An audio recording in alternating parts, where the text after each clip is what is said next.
नमस्कार. आजच्या या खास विश्लेषणात्मक सत्रात आपण एका एकदम महत्त्वाच्या आणि रंजक विषयावर गप्पा मारणार आहोत.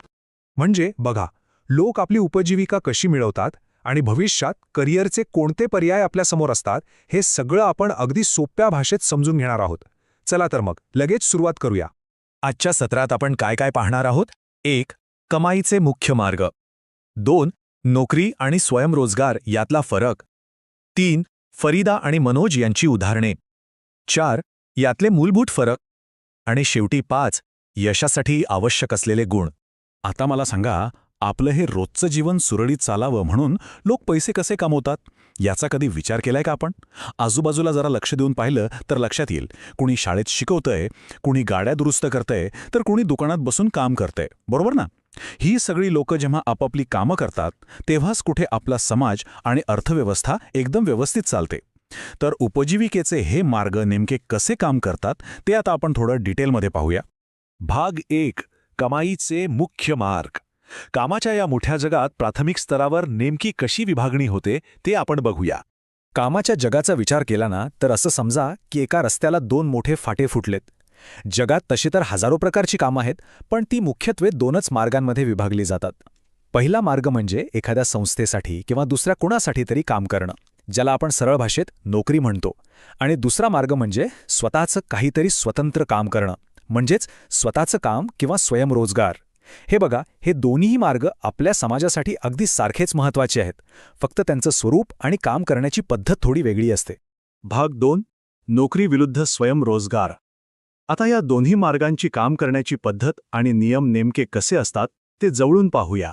तर जेव्हा आपण दुसऱ्यांसाठी काम करतो, म्हणजेच नोकरी करतो, तेव्हा तिथे एक प्रकारची आर्थिक स्थिरता असते. म्हणजे कसं, तर ठरलेला पगार, ठरलेले कामाचे तास, टीमसोबत काम करणं आणि कंपनीने ठरवून दिलेल्या नियमांचं पालन करणं, हे सगळं तिथे येतं.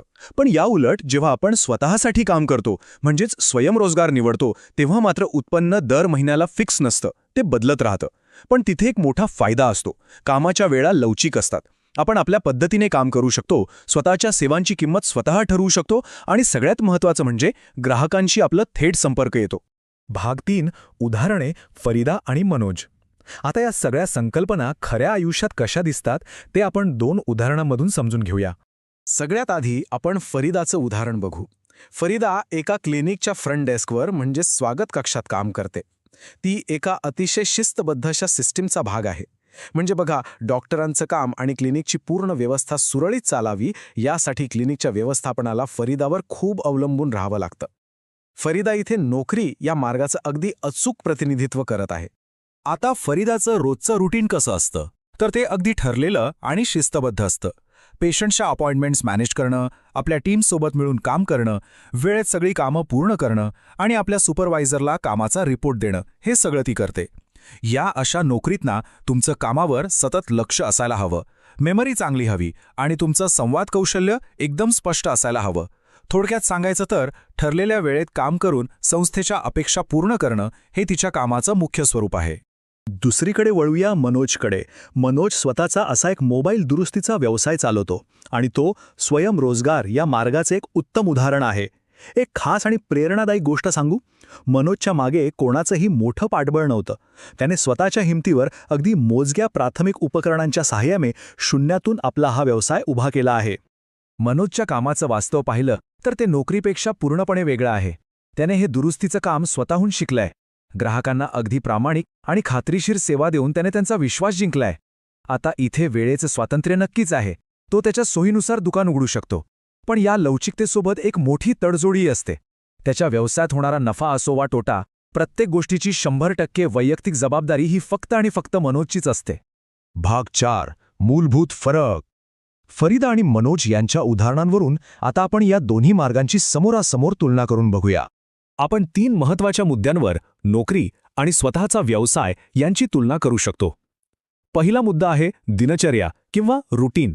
नोकरीमध्ये ते अगदी निश्चित असतं, पण स्वयंरोजगारात ते लवचिक असतं. दुसरा मुद्दा आहे उत्पन्न. नोकरीत ठराविक पगार मिळतो, पण व्यवसायात उत्पन्न ग्राहकांवर अवलंबून असतं आणि ते कमी जास्त होत राहतं. आणि तिसरा सगळ्यात महत्त्वाचा मुद्दा म्हणजे जबाबदारी. नोकरीमध्ये जबाबदारी पूर्ण टीममध्ये किंवा संस्थेत विभागलेली असते, पण स्वतःच्या व्यवसायात तिथे मात्र ती पूर्णपणे एकाच व्यक्तीवर असते. आता इथे एक गोष्ट अगदी तटस्थपणे समजून घेतली पाहिजे.